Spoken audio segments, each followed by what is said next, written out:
السلام علیکم ورحمۃ اللہ۔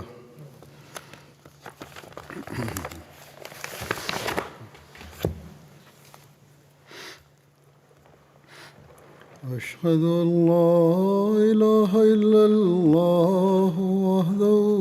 لا شریک لہ واشہد ان محمدا عبدہ ورسولہ۔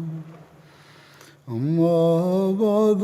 فاعوذ باللہ من الشیطان الرجیم۔ بسم اللہ الرحمن الرحیم۔ الحمد للہ رب العالمین الرحمن الرحیم مالک یوم الدین۔ إياك نعبد وإياك نستعين اهدنا الصراط المستقيم صراط الذين أنعمت عليهم غير المغضوب عليهم ولا الضالين۔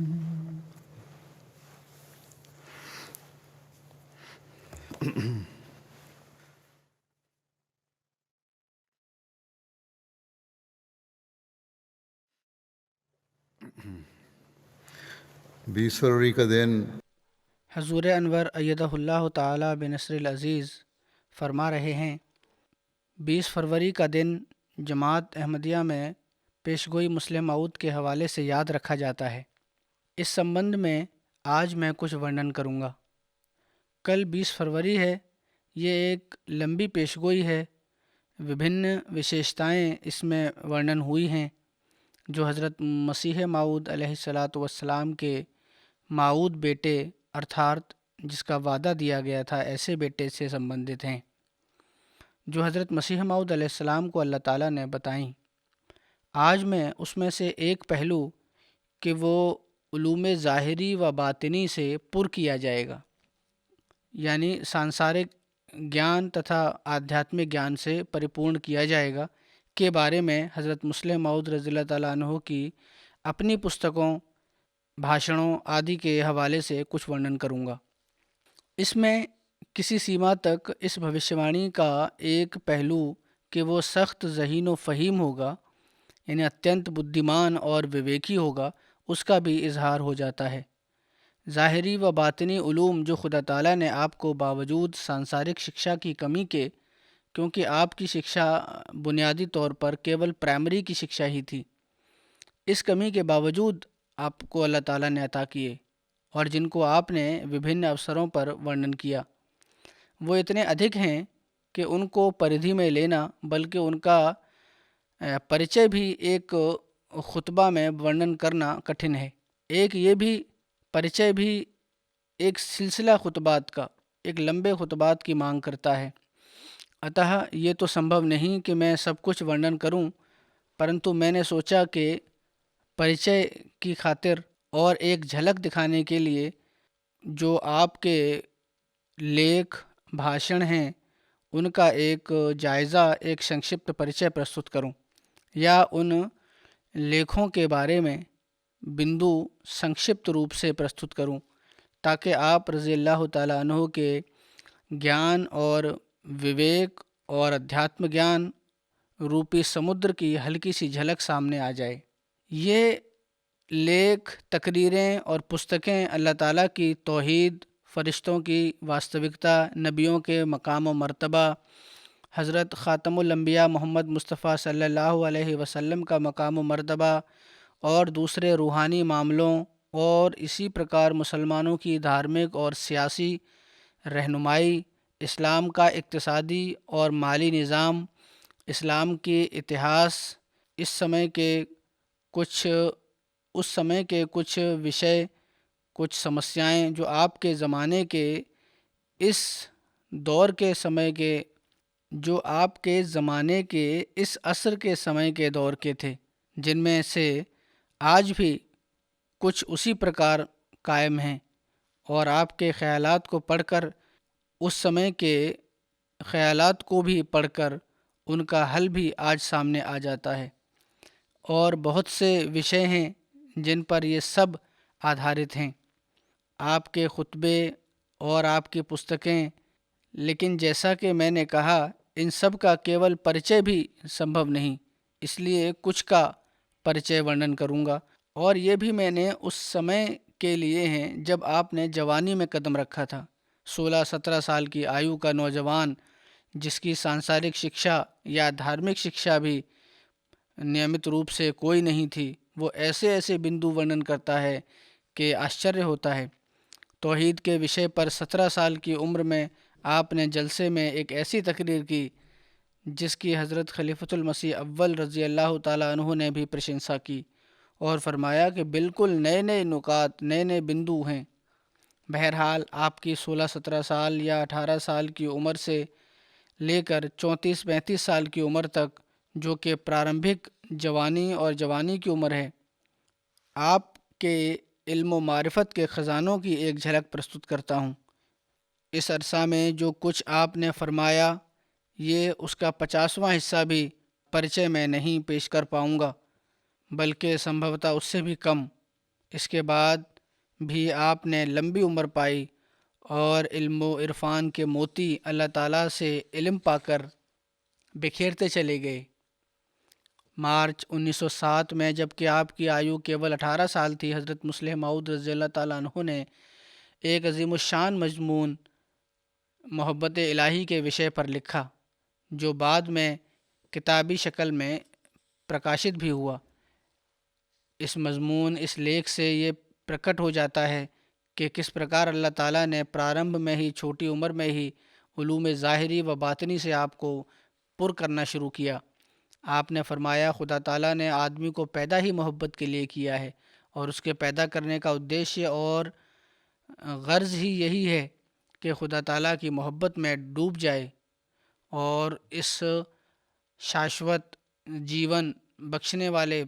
سمندر میں ہمیشہ گوتے لگاتا رہے۔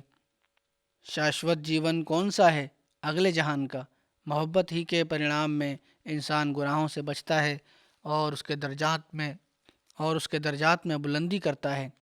اور محبت ہی خدا کی پہچان کا کارن بنتی ہے۔ سوائے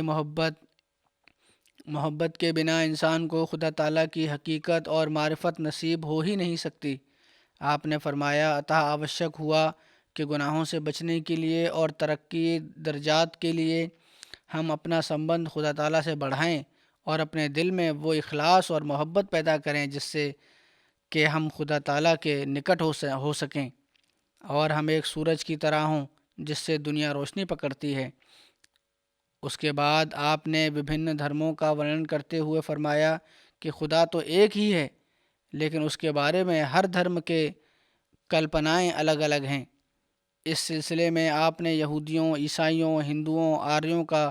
خدا کے بارے میں جو آستھا ہے ورنن کی، اور سدھ کیا کہ ایسی شکشا اور وشیشتاؤں والا خدا انسان کی عبادت کا حقدار نہیں ہو سکتا۔ آپ نے اسلامی شکشا پرستت کرتے ہوئے سدھ کیا کہ اسلام کا خدا ہی ہر پرکار کی وشیشتاؤں اور گنوں کا سنگرہیتا ہے، اور اس بات کا ادھیکاری ہے کہ انسان کیول اسی سے محبت کرے اور اسی کی اپاسنا کرے۔ جیسا کہ میں نے کہا، یہ تو اسپشٹ ہے کہ خدا تو سب کا ایک ہی ہے، لیکن جو خدا کا نظریہ اور درشٹیکون دوسرے دھرم پرستت کرتے ہیں، اس کے مقابلے میں جو اسلام خدا کا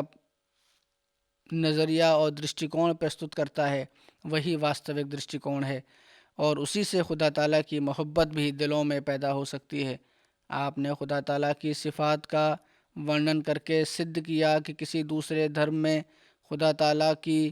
اتنی وشیشتائیں ورنن نہیں کی گئی ہیں، اور نہ اسلام کی ورنن کردہ وشیشتاؤں میں کوئی دوسرا دھرم